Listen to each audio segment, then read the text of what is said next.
Il pensait qu'il ne faisait que lutter contre 23 contraventions de stationnement, mais lorsque le juge a ouvert son dossier, la salle d'audience s'est figée.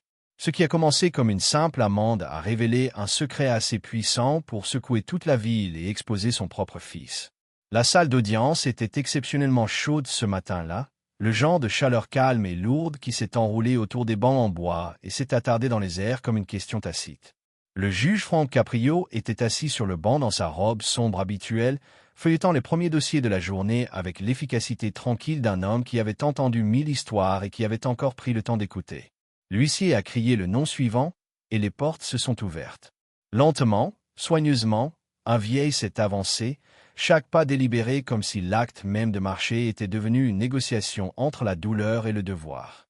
Harold Minton, 84 ans, portait un coupe-vent sur une chemise à carreaux froissés. Ses chaussures étaient portées sur les bords, éraflées des couloirs de l'hôpital. Dans ses mains, il portait un épais dossier, rembourré et plié au coin, lié par un élastique qui semblait avoir abandonné il y a des heures. Sa prise tremblait légèrement, plus d'épuisement que de peur. Il a atteint le stand avec un hochement de tête silencieux, ajustant l'aide auditive dans son oreille droite pendant qu'il s'asseyait.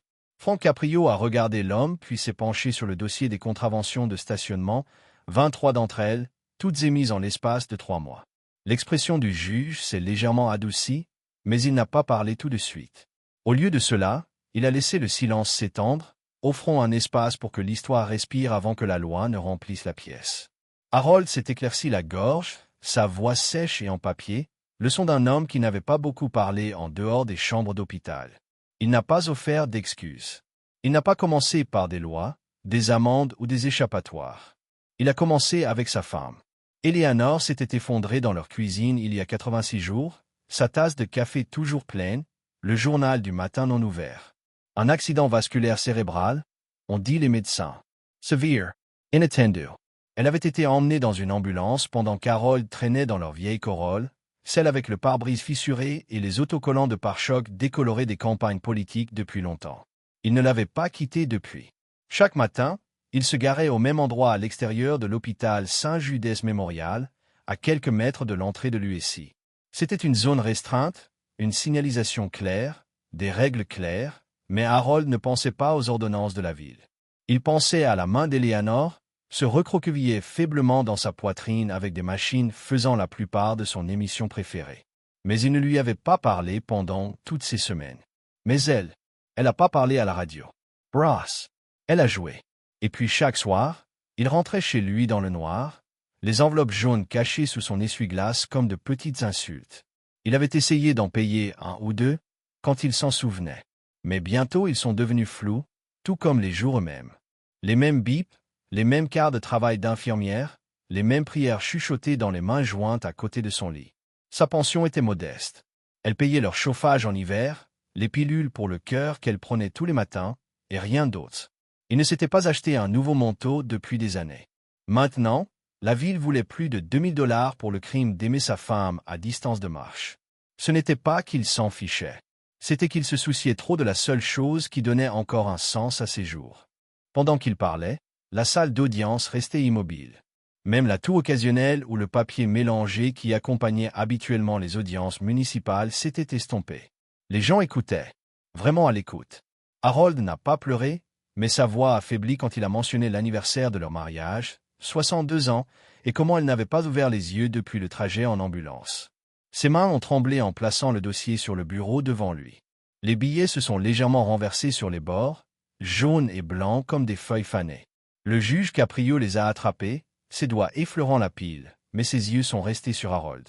Il a posé quelques questions, douces, sur la chronologie, l'hôpital et si Harold avait déjà essayé de faire appel de l'une des citations. Harold a secoué la tête.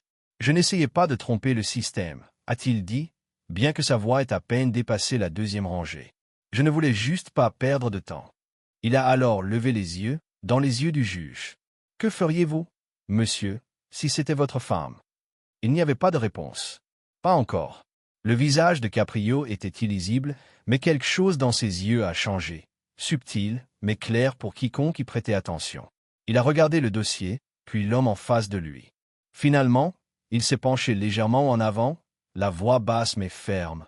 alors qu'il disait ce que tout le monde avait commencé à penser. « Monsieur Minton, il ne s'agit plus seulement de se garer, n'est-ce pas ?» La pièce retint son souffle. Harold ne cligna pas des yeux. Sa bouche s'ouvrit juste un peu, et dans un murmure qui atteignit en quelque sorte la rangée du fond, il répondit « Non, monsieur, c'est une question de dignité. » La lumière du matin filtrait à travers les stores du bureau du juge Caprio, creusant de légères lignes dorées sur la pile de documents sur son bureau.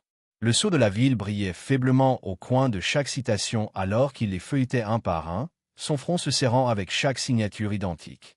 Chaque billet portait le même nom, le patrouilleur Damon Rusk. Caprio s'est assis sur sa chaise pendant un long moment, le faible bourdonnement de la climatisation du palais de justice était le seul son de la pièce. Il était sur le banc depuis assez longtemps pour reconnaître quand quelque chose sentait mauvais. Un agent, 23 billets, un endroit, tous dirigés vers un homme âgé qui rendait simplement visite à sa femme malade. Ce n'était pas une routine.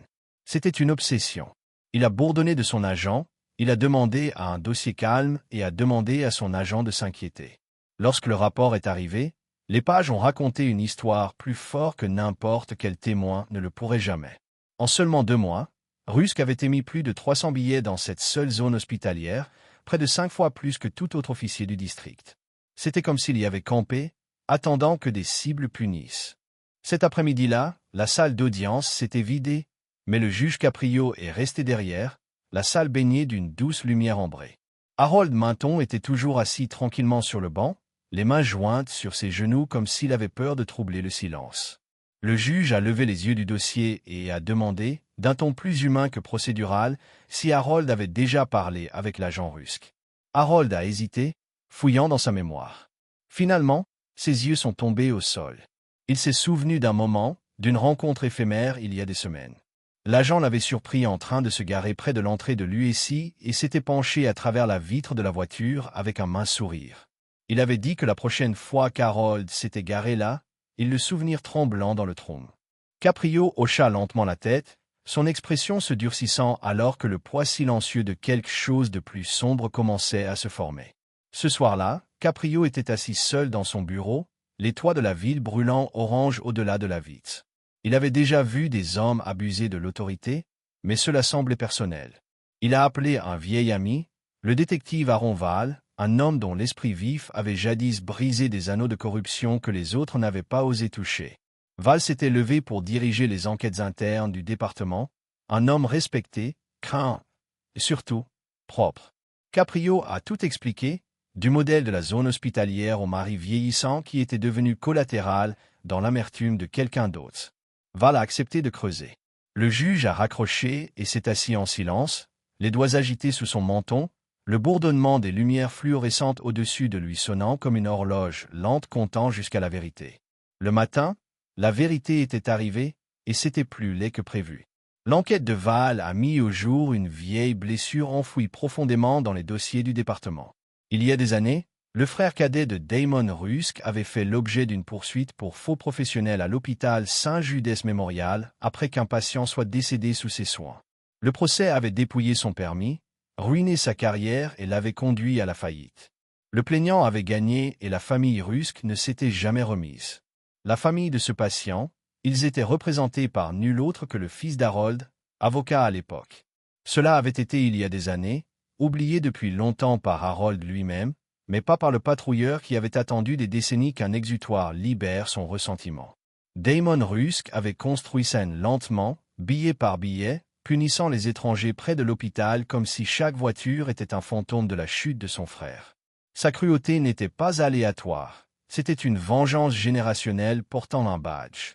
Mais Val a trouvé plus. Le modèle de Rusk n'avait pas été contrôlé parce que quelqu'un au-dessus de lui le voulait ainsi. Le commissaire adjoint Henri Lasquin, un homme dont le sourire poli ornait les panneaux d'affichage électoraux, avait discrètement approuvé l'initiative d'application de Rusk. Pour Lasquin, ce n'était pas de la cruauté, c'était de l'optique. Une répression près de l'hôpital ressemblait à de la discipline et de l'ordre, quelque chose que l'équipe des relations publiques pourrait qualifier de sécurité communautaire. Personne n'a demandé pourquoi les billets ne s'arrêtaient jamais, ni pourquoi ils provenaient tous d'un officier. La machine politique de Lasquin valorisait les résultats par rapport à la raison. Et lorsque les plaintes des vieillards et des infirmières ont été enterrées sous la paperasserie et l'indifférence bureaucratique, la justice, dans ce coin de la ville, était devenue une pièce de théâtre, scénarisée, répétée et sans cœur. Caprio s'est penché sur sa chaise, le dossier s'est répandu devant lui comme une confession. Pendant des années, il s'était assis dans cette salle d'audience à regarder les petites injustices s'empiler comme des feuilles mortes, frais de retard, compteurs expirés, permis oubliés. Mais c'était tout autre chose. Ce n'était pas une erreur, c'était de la cruauté institutionnalisée, sanctionnée par le haut. Quand il a levé les yeux, il a vu Harold toujours assis tranquillement, ses mains fragiles pliées de patience, ignorant la tempête que sa souffrance silencieuse avait découverte. Le juge s'est levé, traversant le sol de la salle d'audience pour se tenir à côté de lui. Il a parlé doucement, expliquant ce que l'enquête avait révélé, la rancune personnelle de l'officier, la complicité silencieuse du département, la pourriture purulente derrière les sourires officiels. En parlant, le visage d'Harold a changé, l'incrédulité et la tristesse traversant les lignes profondes de sa peau altérée. Il a murmuré quelque chose sur le fait qu'il n'avait jamais voulu se venger, seulement l'équité. Le juge a posé une main sur son épaule, ferme et gentil. Il lui a dit que l'équité. Dehors, la pluie a commencé à tomber contre les marches du palais de justice, striant les fenêtres de lignes grises qui scintillaient sous les lampadaires tamisés. C'était calme à l'exception du léger tic-tac de la vieille horloge sur le mur. Caprio a fermé le dossier et a expiré, le poids de ce qu'il avait trouvé pressant contre sa conscience. La vie ne voudrait pas que cette histoire fasse surface, pas avec des noms comme Laskin impliqués. Mais il savait aussi que le silence en ferait partie. Quand il a finalement repris la parole, sa voix était calme, mais ses yeux portaient une tempête. Il a dit à Harold que ses tickets de stationnement étaient devenus quelque chose de bien plus qu'une amende. Ils avaient ouvert un mur qui avait été scellé pendant des années. Le greffier est entré avec un rapport du détective Val, des documents officiels, signés et horodatés, confirmant chaque mot. Caprio les a regardés, puis a regardé Harold, et a dit tranquillement que parfois la justice commence dans le plus petit des endroits, même avec quelque chose d'aussi insignifiant qu'un ticket de parking. Harold était assis immobile, son souffle reprenant dans sa poitrine. C'était comme si ces années d'endurance tranquille avaient accidentellement arraché le rideau d'un système entier construit sur la négligence. Le juge s'est levé et a rassemblé les papiers, les glissant dans un dossier marqué « Examen interne ». Sa main s'est attardée sur la couverture pendant un moment avant de se retourner vers la fenêtre striée de pluie. Dehors, des voitures de patrouille se déplaçaient dans les rues, leurs lumières rouges et bleues contre le trottoir mouillé comme des fantômes agités. Alors que les lumières s'éteignaient et que le palais de justice commençait à se vider, Caprio restait sur sa chaise, fixant la pile de billets qui avait tout déclenché. Ce qu'il avait découvert allait bien au-delà de l'inconduite d'un seul officier. C'était une histoire de vengeance déguisée en loi, de pouvoir laissé sans contrôle, d'hommes bons réduits au silence par la peur des conséquences politiques. Mais il y avait un détail qui le rongeait toujours, une question à laquelle les dossiers ne répondaient pas. Il ne s'agissait pas de l'officier, du commissaire ou de l'hôpital. Il s'agissait d'Harold lui-même. L'homme avait vécu une vie calme et ordinaire, mais d'une manière ou d'une autre, toutes les voies de cette enquête semblaient se replier vers lui. Caprio le ressentait profondément, le sentiment que cette histoire n'était pas terminée, que quelque part dans la clé du passé d'Harold. Le juge a tapé son stylo contre le bureau, les yeux légèrement plissés. Il s'est chuchoté que ce qu'il avait trouvé jusqu'à présent n'était que le début, et que la prochaine découverte ne viendrait pas d'un dossier. Cela viendrait de l'homme assis tranquillement de l'autre côté de l'allée. Ce que le juge Caprio a découvert ensuite ne figurait dans aucun dossier. C'était dans le passé d'Harold. L'audience suivante ne ressemblait à aucune autre dans la salle d'audience du juge Caprio. La chambre, généralement remplie de délinquants de bas niveau et de leurs explications fatiguées, avait une énergie différente, tendue, attentionnée, voire vigilante. La rangée des journalistes, généralement à moitié vide, était maintenant pleine. Un murmure silencieux traversa les bancs alors qu'Harold Minton entrait non pas du côté de l'accusé, mais d'une porte latérale près du banc. Il marchait lentement, sa main agrippant le bord de la balustrade alors qu'il s'approchait du banc du juge, non pas pour subir son procès, mais pour témoigner. Il avait l'air plus petit qu'avant, mais plus stable, comme quelqu'un qui avait résisté à suffisamment de tempêtes pour reconnaître quand la marée tournait enfin en sa faveur. Le juge Caprio s'est assis debout, entouré de dossiers et d'un ordinateur portable branché sur le projecteur de la salle d'audience. Il a tapé sur une clé et les lumières se sont atténuées. Sur le grand écran, des images de sécurité granuleuses en noir et blanc ont clignoté. L'horodatage dans le coin marquait différents jours et nuits sur une période de 3 mois. L'emplacement, Saint-Judas Memorial Hospital, aile des soins intensifs. Chambre 3B. La caméra avait une vue limitée, juste assez pour capturer le couloir à l'extérieur de la chambre d'Eleanor Minton. Dans chaque clip, la même silhouette est apparue. Épaules larges, en uniforme, les bras croisés. Le patrouilleur Damon Rusk. Il n'écrivait pas de billets. Il ne répondait pas aux appels. Il était juste là, il regardait toujours le départ de l'ombre, il n'éteignait toujours debout près de l'ombre. Il n'éteignait toujours pas du vieux. Il n'éteignait toujours pas du feu. Il n'était toujours pas debout, il n'était toujours pas du même. Une vague de chuchotements a balayé la salle d'audience alors que clip après clip passait. Le même couloir, le même officier, des jours différents, des heures différentes. Rusk n'a jamais interféré, jamais parlé. Il s'est simplement levé et a regardé. Certains jurés se sont penchés en avant. Une femme s'est couvert la bouche avec sa main. La tension n'a été brisée que lorsque Caprio a levé la paume, calmant la pièce. Sa voix était calme, mais a sonné avec autorité alors qu'il s'adressait à la chambre, notant que ce schéma n'était pas contraignant, c'était une obsession. Siblich. Une sorte de traque tranquille qui portait le bouclier d'un badge. Il s'est ensuite tourné vers Harold, demandant pourquoi rien de tout cela n'avait été mentionné auparavant, pourquoi la présence de l'officier n'avait jamais été signalée.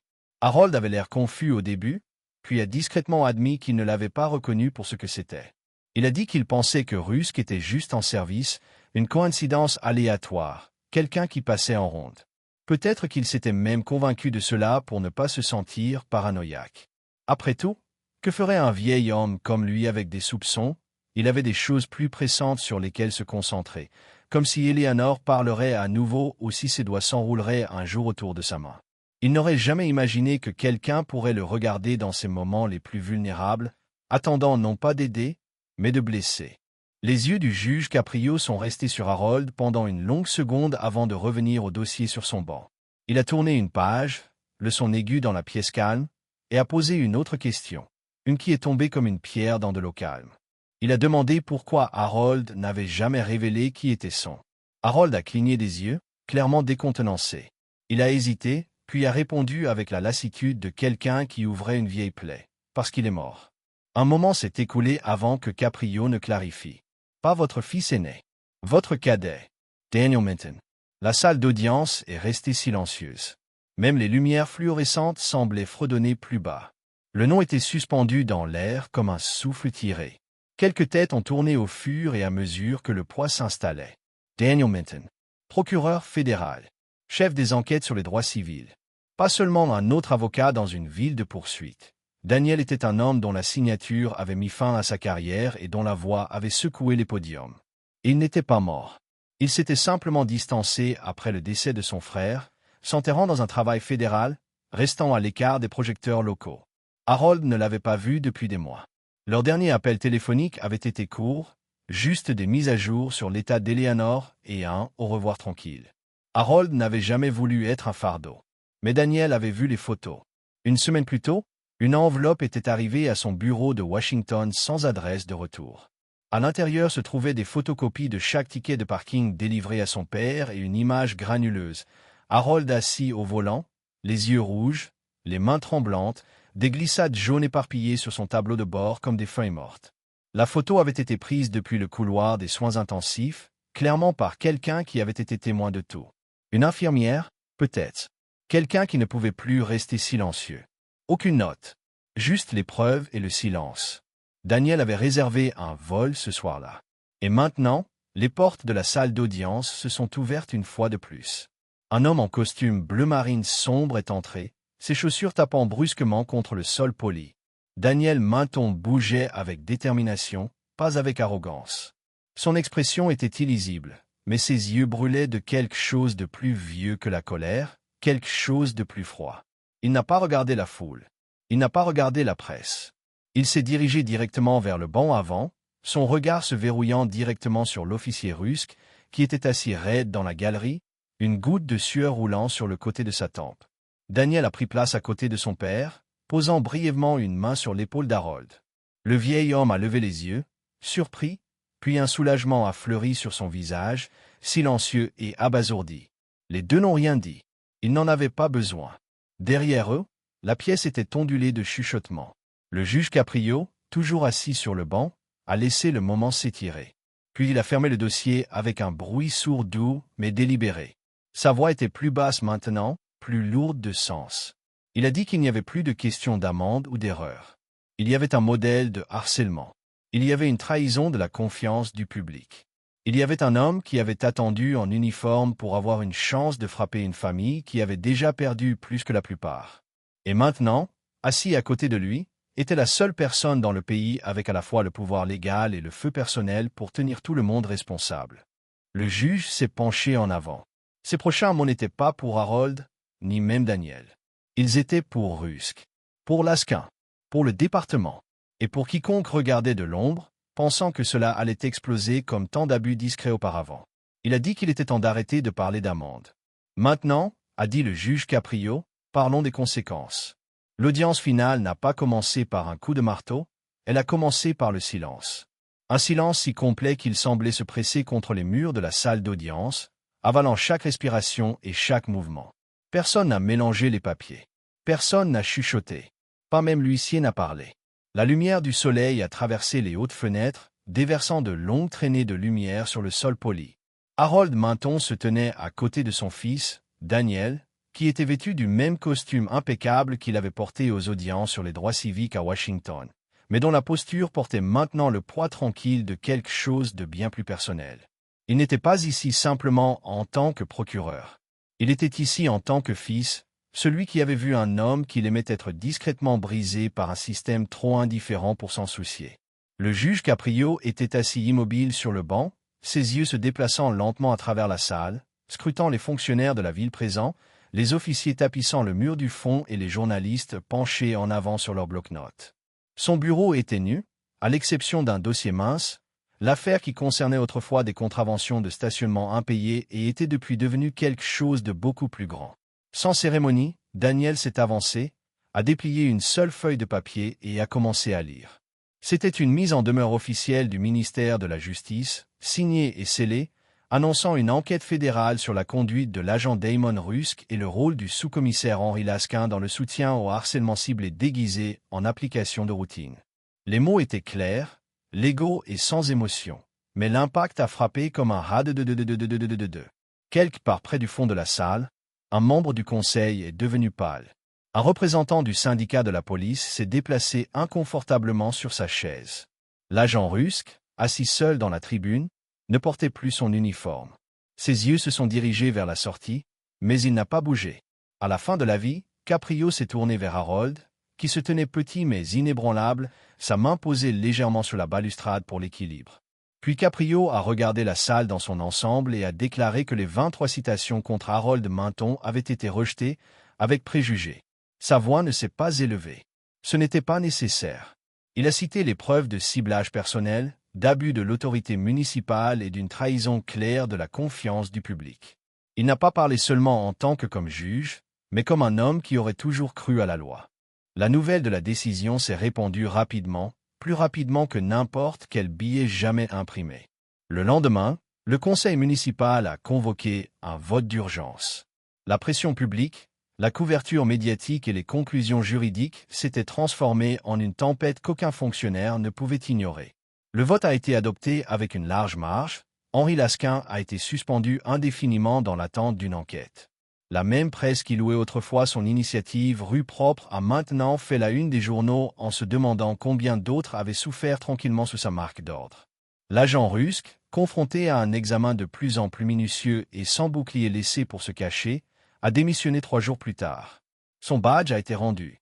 Sa pension gelée. Les affaires internes ont ouvert une enquête complète sur son cas, avec une poursuite civile potentielle à l'horizon.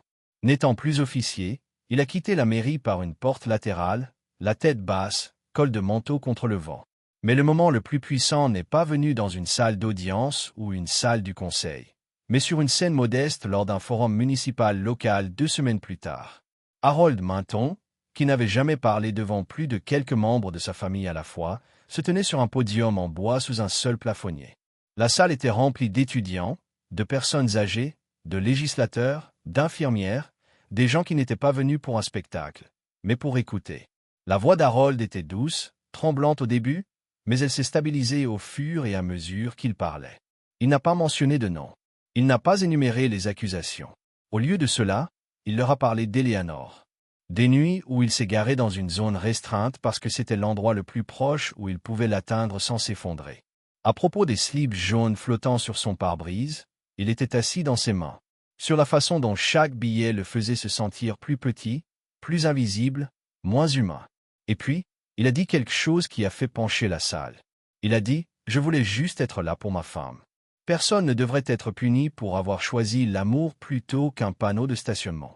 La phrase était suspendue en l'air comme une bannière. Le public s'est levé, pas d'un seul coup, mais vague par vague, jusqu'à ce que toute la salle soit debout, leurs applaudissements lents et soutenus. Certains se sont essuyés les yeux. D'autres se sont simplement tenus en silence.